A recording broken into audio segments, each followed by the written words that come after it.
की गंगोत्री से वही ज्ञान की धारा है। हम युग का निर्माण करेंगे, यह संकल्प हमारा है। हम युग का निर्माण करेंगे, यह संकल्प हमारा है। अब नवयुग की गंगोत्री से वही ज्ञान की धारा है।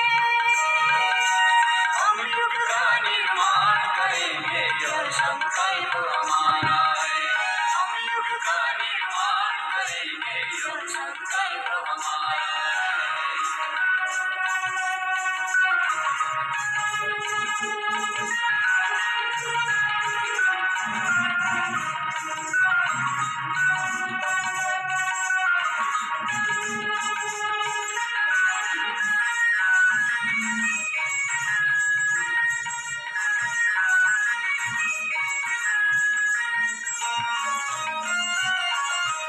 गुरु सत्ता ने थकी मनुष्यता को नूतन विश्वास दिया।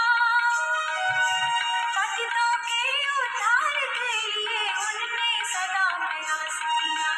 गुरु सत्ता ने थकी मनुष्यता को नूतन विश्वास दिया। पतितों के उद्धार के लिए उनने सदा प्रयास किया। उनकी ही कारण सत्ता का हमको सतत सहारा है।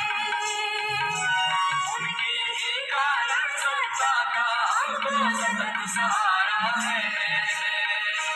हम युग का निर्माण करेंगे, यह संकल्प हमारा है। हम युग का निर्माण करेंगे, यह संकल्प हमारा है।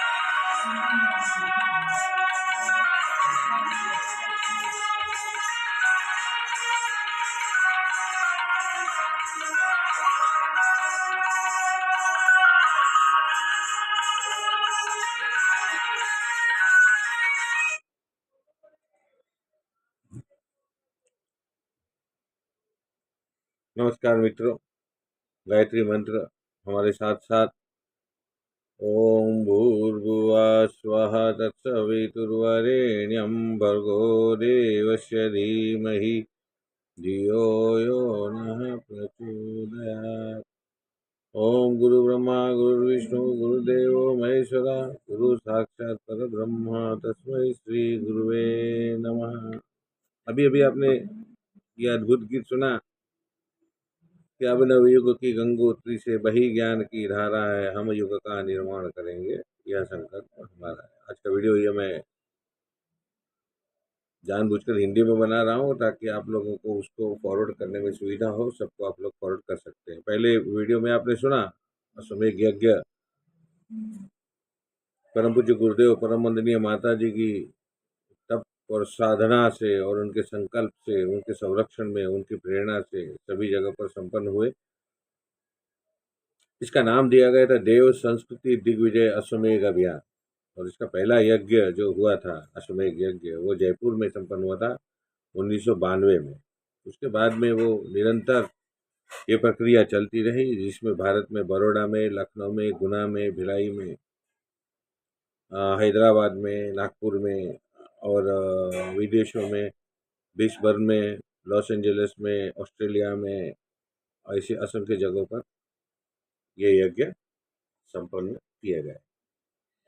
लेकिन इसका उद्देश्य क्या था? इस अश्वमेध यज्ञ का उद्देश्य क्या था? जैसे पहले के समय में जब राजा महाराजा यज्ञ करते थे अश्वमेध यज्ञ, तो उनका एक ऐसा संकल्प होता था कि अश्वमेध यज्ञ का घोड़ा जो जो जिस जिस राज्य की सरहदों को पार करेगा, वहाँ का राजा अगर हमारी शरण आता है तो वो राज्य हमारा हो जाता है, और नहीं आता है तो उसे युद्ध करना है। लेकिन सभी शरण आ जाते थे, क्योंकि चक्रवर्ती सम्राट होने के बाद ही वो अश्वमेध यज्ञ संपन्न कराया करते। लेकिन परम पूज्य गुरुदेव ने अश्वमेध यज्ञ की श्रृंखला क्यों प्रारंभ की? वो क्या कोई राजा थे? तो राजाओं के भी राजा थे, वो साधुओं के भी साधु थे, वो देवों के भी देव थे। ऐसे परम पूज्य गुरुदेव ने अश्वमेध यज्ञ की श्रृंखलाओं को शुरू करने का संकल्प इसलिए लिया था कि सुषुप्त अवस्था में पड़ी हुई देव संस्कृति को पुनर्जीवित किया जा सके। और एक ऐसा भाव था उनका कि अश्वमेध यज्ञ का घोड़ा, देव संस्कृति का घोड़ा, जहाँ जहाँ पर जिस जिस शहर में जाएगा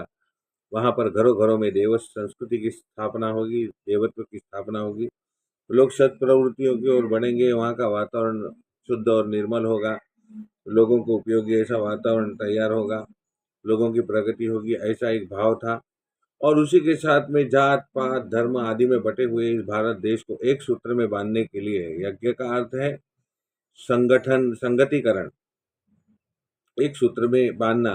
या अश्वमेध यज्ञ का अर्थ है राष्ट्र को सशक्त, समुन्नत और प्रगतिशील बनाने का एक आध्यात्मिक प्रयोग, एक आध्यात्मिक प्रयोग जो इस युग में परम पूज्य गुरुदेव पंडित श्री राम शर्मा आचार्य जी की तप और साधना से सभी जगह पर संपन्न हुए और अभी भी आगे भी होंगे। अभी तक 50 के करीब अश्वमेध यज्ञ संपन्न हो चुके हैं। मैंने 48 कहे थे, लेकिन 50 के करीब अश्वमेध यज्ञ संपन्न हो चुके हैं, जिसमें पहला वीडियो मैंने आपको बताया था जयपुर का। उस समय परम वंदनीय माता जी उस समय सशरीर थी, परम पूज्य गुरुदेव तो 1990 में ही शरीर छोड़ करके सूक्ष्म में विलंब, ऐसा लोग सोचते हैं कि सूक्ष्म में विलीन हो गए थे, लेकिन उन्होंने अपना एक एग्जाम्पल दिया था कि अभी मैं जाऊंगा तो उस क्यों जाऊंगा, क्या है उसके पीछे की वजह और उसका स्वरूप क्या है, उसके बारे में उन्होंने कहा था कि एक फुगा लो और फुगे में हवा भर दो, तो वो जो फुगे की जो हवा है वो फुगे के अंदर ही रहेगी, उसकी शक्तियां वो अंदर ही रहेंगी, वो बाहर नहीं जाएंगी। लेकिन अब हम समग्र विश्व में व्याप्त हो जाएंगी हमारी शक्तियां, जो जो हमारे काम कर रहे हैं, जो जो हमारा काम करेंगे, उसको हमारी सारी दिव्य शक्तियां प्राप्त होंगी, उसकी आत्मशक्ति बढ़ेगी, उसकी निर्णायक शक्ति बढ़ेगी, उसकी बहुत हर प्रकार से वो समृद्ध होगा, मन से, वचन से, कर्म से, धर्म से, धन से, संस्कृत संस्कारों से, ऐसा उनका दृढ़ विश्वास। हम सबका भी ये दृढ़ विश्वास है कि परम पूज्य गुरुदेव सदैव हमारे साथ हैं, हमें हमारी रक्षा करते हैं, हमारा पालन पोषण करते हैं, हमारे सन्मार्ग बताते हैं, हमारा मार्गदर्शन करते हैं, हमारा संरक्षण करते हैं और सभी को सत्प्रवृत्ति को और आगे बढ़ाने की प्रेरणा भी देते हैं। तो इस भाग का ये वीडियो मैं यहाँ पर समाप्त करता हूँ। पहले वीडियो में थोड़ी सी बात अधूरी रह गई थी, जो मैं पूरी कर देता हूँ अभी कि इस यज्ञ में केवल यज्ञ नहीं होने वाला, इस यज्ञ में विवाह भी संपन्न होंगे। जो जोड़ियां हैं उनका सामूहिक विवाह यहाँ पर संपन्न होने का हमारा कराने का प्रयास होगा। उसी के साथ यज्ञोपवीत संस्कार जिनको जनेऊ लेना हो उन लोगों के लिए विशेष व्यवस्था की जाएगी, विना मूल्य जनेऊ संस्कार संपन्न किए जाएंगे। गर्भवती माताएं होंगी, उनका गर्भ संस्कार भी इस यज्ञ में संपन्न किया जाएगा, विना मूल्य ही होगा सब कुछ। उसी के साथ में जो बच्चे अभी अन्न खाने के लिए तैयार होंगे उस समय अन्नप्राशन संस्कार उनका यज्ञ के माध्यम से संपन्न किया जाएगा। एक बहुत ही सौभाग्य की बात होगी, उन गर्भवती माताओं की भी सौभाग्य की बात होगी कि 108 कुंडी गायत्री यज्ञ में जब सब देव शक्तियां धरती पर उस समय वहां पर विराजमान होगी, सभी पवित्र तीर्थ और नदियां मनुष्य का रूप धारण करके वहां पर उपस्थित होंगे, उन सभी के समक्ष उनका गर्भ संस्कार होगा या उनका बच्चों का अन्नप्राशन संस्कार होगा, ये उनके लिए भी सौभाग्य की बात होगी।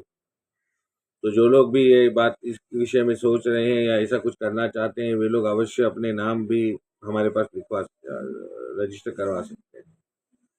तो ये सारे संस्कार वहाँ पर संपन्न होंगे। कलश यात्रा भी भव्य और दिव्य निकलेगी। आगे तो मैं बताऊंगा आपको कि वो जो अश्वमेध यज्ञ का कलश किस तरीके से वो वहाँ पर परम पूज्य पूजनीय जीजी, श्रद्धेय जीजी शैलबाला पंड्या और श्रद्धेय डॉक्टर प्रणव पंड्या जी के शुभ हस्तों से उसका पूजन होता है। और पूजन होने के बाद में यहाँ से हम लोग जाते हैं कलश ले करके, उसका वहाँ पर पूजन होता है। उस कलश के अंदर 2400 तीर्थों की जल और रज को समाहित किया जाता है, गंगा जी को समाहित किया जाता है। उस कलश का पूजन करके उसमें दिव्य चेतना प्रवाहित की जाती है और वो दिव्य चेतना से प्रवाहित अभिमंत्रित जो कलश है वो बाद में डोंबिवली क्षेत्र में वापस आएगा और वो घर घर में उसका आवाहन किया जाएगा। हर एक व्यक्ति अपने घर में उसको आवाहित कर सकता है। उसके साथ देव स्थापना होगी, उसके घर में छोटा सा यज्ञ होगा, दीप यज्ञ होगा, आरती होगी और उस घर में संस्कारों की और संस्कृति की स्थापना होगी, देवत्व की, देव संस्कृति की स्थापना होगी। इसके लिए भी आप लोग कटिबद्ध होइए, इसके लिए भी सोचिए। आगे कलश पूजन कैसे होता है ये तो मैं आगे बताऊंगा, उसको अभी तो समय है। हमें हमें 20 नवंबर को कलश डोंबिवली क्षेत्र में प्रवेश करेगा, उसकी सारी जानकारी आपको देंगे। उससे पहले वहां पर जीजी के द्वारा और डॉक्टर साहब के द्वारा पूजन अभिमंत्रित किया हुआ कलश ले आएंगे, उसके भी सारे वीडियोज आप लोगों के समक्ष हम शेयर करने ही वाले हैं।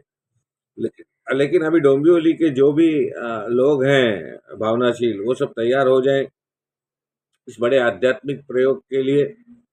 और आज से मान लें कि हमारे घर का एक सदस्य बढ़ गया, जैसे हमारा एक बेटा है, हमारी एक बेटी बढ़ गई, या 108 कुंडी गायत्री यज्ञ को अपने संतान के समक्ष समान उन्हें मानना है। जो गायत्री की उपासना करते हैं, जो गायत्री की साधना करते हैं, किसी भी देवी देवता की साधना करते हैं, वो इस यज्ञ में सम्मिलित हो सकते हैं। पहला उसका जो मार्ग है वो ये है कि आप अपने घर का सदस्य आज से बढ़ गया ऐसा मान लीजिए, और एक घर के सदस्य के लिए रोज जितना खर्च होता है, ज़्यादा नहीं तो कम से कम 10 रुपये तो हम खर्च करते हैं अपने घर के एक एक व्यक्ति के लिए। ज़्यादा करते हैं, 100-150 रुपये एक व्यक्ति का औसतन खर्च होता है। तो हम 10 रुपया ही मानकर चलते हैं कि भाई एक एक व्यक्ति का खर्च 10 रुपया होता है। तो आज से आप उस सदस्य के लिए 10 रुपये अंशदान के